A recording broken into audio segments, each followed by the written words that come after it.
सारी बातें जो भी आपने कही, यही सफाई जैसी ट्रंप को 19 मिनट की क्यों देनी पड़ रही थी? क्योंकि उनके यहाँ अंदर विरोध हो रहा है। जो 70-80 लाख लोग सड़कों पर निकले, डेमोक्रेट्स जिस तरह से विरोध कर रहे हैं, उनकी अपनी पार्टी के कई लोग विरोध कर रहे हैं, पूरा यूरोप विरोध कर रहा है। ट्रंप के समर्थन में कौन है? बोलने वाला तो कोई नहीं है। अंदर से जो भी हो, तो ट्रंप के समर्थन में बोलने वाला कोई नहीं है। ट्रंप की भूमिका थी वॉर से निकलने की। वो ऐसा है कि प्रिडिक्शन तो कोई नहीं कर सकते आप ट्रंप के बारे में, लेकिन इतना तय है कि ट्रंप इस युद्ध को ज्यादा लंबा नहीं चलाना चाहते। वो ट्रांजैक्शनल व्यक्ति हैं, बिजनेस जानते हैं, डील जानते हैं। तो आपने देखा, मतलब राष्ट्र के नाम संबोधन कर रहे हैं और गैसोलीन $4 की हो गई है, इसका भी जिक्र किया उन्होंने। कहा अमेरिका बहुत अमीर देश है, क्या फर्क पड़ता है।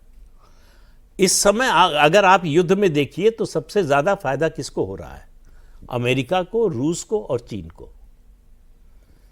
तो अमेरिका को फायदा हो रहा है। अमेरिका की जो तेल कंपनियां हैं जिन्होंने फंड किया था ट्रंप को, वो खूब पैसा कमा रही हैं। उसके अलावा सिर्फ मार्च में $16.5 बिलियन के हथियार का सौदा किया है मिडिल ईस्ट से ट्रंप ने। तो उनकी जो ये रूस का तेल बिक रहा है, तो उसको रूस का तेल, चाइना को क्या फायदा हो रहा है? चाइना को तेल बिना किसी रोक टोक के मिल रहा है और ज्यादा मिल रहा है पहले से। पहले जो प्रतिबंध का खतरा था, दूसरी चीजें थी, वो सब खत्म हो गया है। ठीक है। और चाइना की भूमिका सबको दिखाई दे रही है कि भाई ईरान के दो ही दोस्त हैं, चीन और रूस। तो अगर कोई रिजोल्यूशन होगा तो उसमें इनकी भूमिका होगी। आप कह रहे हैं ट्रंप को सुनने के बाद ये इंप्रेशन आपको मिला कि लड़ाई बहुत लंबी नहीं जानी चाहिए? नहीं। ठीक, प्रोफेसर आप कैसे निष्कर्ष पर पहुंचे?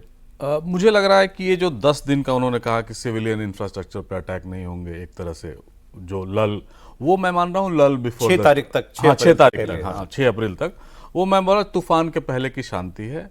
इसके बाद वो ईरान का वही हाल करने जा रहे हैं शायद, जो लेबनान का किया, अगर गजा से कंपेयर नहीं भी करें तो, जो लेबनान का किया है।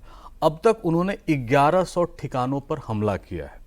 अब वो अगर 1100 ठिकानों पर हमला किया है तो IRGC को इस समय तक तबाह हो जाना चाहिए था, जो नहीं हुआ है। यानी उनको अब ये लग रहा है कि जो उनके इंटेलिजेंस गैदरिंग थी या जो प्लानिंग थी, वो सारे फेल कर गए। अब जो आएगा, और वो मैं बता रहा हूं कि अगले 1 महीने तक आप माने कमोबेश कि ये बहुत इंटेंस फाइट होने जा रहा है। और उस इंटेंस फाइट में ये जितने रिमेनिंग IRGC से अलाइड लोग होंगे, बासिज मिलिशिया होंगे, उनको वो डिमोलिश करेगा। अगर ईरान अटैक करता है इनके सिविलियन इंफ्रास्ट्रक्चर को, गल्फ कंट्रीज के, तब वो उसका भी प्रतिकार वहां करेंगे। और सबसे इंपॉर्टेंट है कि वो चाहेंगे किसी भी तरह से ईरान का जो खर्ग आइलैंड है उसको कैप्चर कर लें, क्योंकि वहां से सबसे ज्यादा ट्रांजिट होता है उनका तेल। और होर्मुज के स्ट्रेट को उनका इस समय कोई ऑब्जेक्टिव नहीं है कि इसको सिक्योर किया जाए, क्योंकि उनको लगता है ये सिक्योर करना पॉसिबल नहीं है, इसमें बहुत मैन पावर लगेगा। वो तो ये कह चुके हैं जरूरत नहीं है।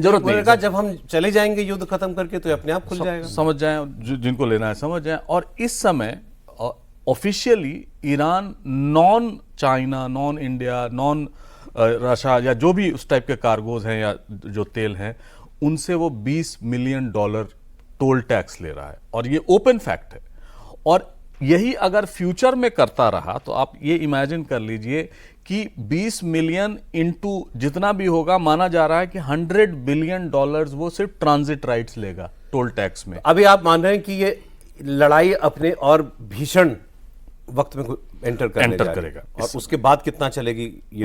उसके बाद मैं कहूंगा कि अमेरिका विड्रॉ कर लेगा पार्शियली। इजराइल उस तरह लेबनान की तरह उन पर अटैक करता रहेगा नए इंटेलिजेंस के बेसिस पे। आप हफ्तों में सोच रहे हैं या महीनों में सोच रहे हैं? 1 महीना मैं कह रहा हूं, 28 दिन, 4 वीक्स, हाँ कुछ लगभग 3-4 हफ्ते के। जी 3-4 हफ्ते वो बहुत इंटेंस। इसमें ये भी मुमकिन है कि जो अगर ये गल्फ कंट्रीज के इंफ्रास्ट्रक्चर को तबाह करने पे आ गए तो उनके सारे तेल, गैस, इन सब के ठिकाने बर्बाद कर देंगे। बिल्कुल होगा, और ईरान ऐसा ही करेगा इनको प्रोवोक करने के लिए कि वो और ज्यादा करें, क्योंकि ईरान इस समय बेलगाम हो गया। आप देख ही रहे हैं, कोई लीडरशिप उस समय है नहीं। और जितने भी इनके इंटेलिजेंस इनपुट जहां भी हैं, और ये आप देख रहे होंगे इनके जो अटैक्स हो रहे हैं ज्यादा फोकस्ड हो रहे हैं और ज्यादा इफेक्टिव हो रहे हैं।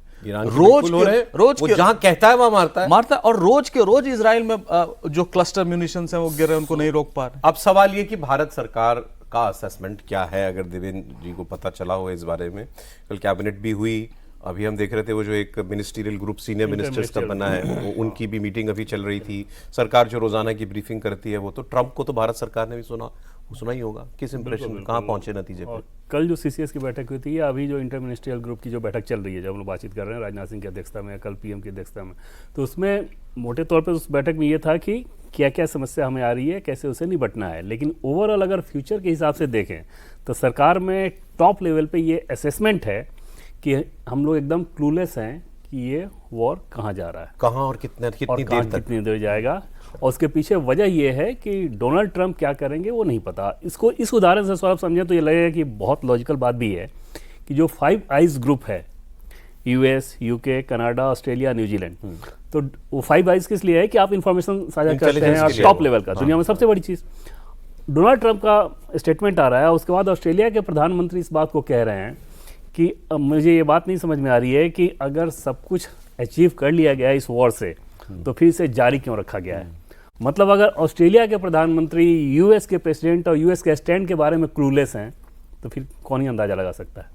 तो भारत की सरकार का ये आकलन है कि ये कहाँ जाएगा पता नहीं। दूसरी चीज़ कि अगर अभी ये वॉर जल्दी खत्म हो जाए तो जो भी नुकसान हुए उसमें हम पे कोई बहुत ज़्यादा असर नहीं पड़ना है, पूरी तरह से हम कमांड में रहेंगे। इस वक्त अमेरिका मतलब किसी को कॉन्फिडेंस पे लेके नहीं चल रहा है, ये और इजराइल बिल्कुल यूनिलैटरल चल रहा है। उदाहरण से ही समझ लीजिए ना कि अगर ऑस्ट्रेलिया को नहीं पता, ऑस्ट्रेलिया को तो सबसे पहले पता होना चाहिए। अब हर चीज यहाँ तक जिनको कॉन्फिडेंस में ले सकते थे उनको गाली दे रहे हैं भाई। वो जो इन्फॉर्मेशन साझा करते हैं वो रॉ इन्फॉर्मेशन तक साझा करते हैं, सिर्फ एनालिसिस के बाद नहीं।